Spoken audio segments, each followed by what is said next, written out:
शेतकरी बांधवांनो नमस्कार. आज लोणी मार्केट असल्यामुळे आज आपल्याकडे भूमपरांडा धाराशिव जिल्ह्यातून नागेश भाऊ आलेले आहे. तर आता त्यांची चौथी ट्रिप आहे. तर त्यांना विचारू आपलं नाव आणि गाव.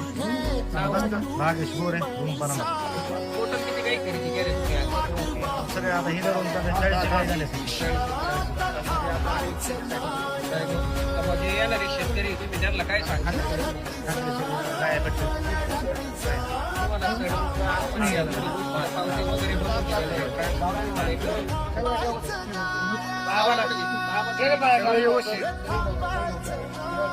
एकदम क्लिअर काही धोकाधडीच काही काम काय नाही तर येणाऱ्या शेतकऱ्यांना काय सांगशाल? खरेदीला या गोविंदा बरोबर आहे का? शेतकरी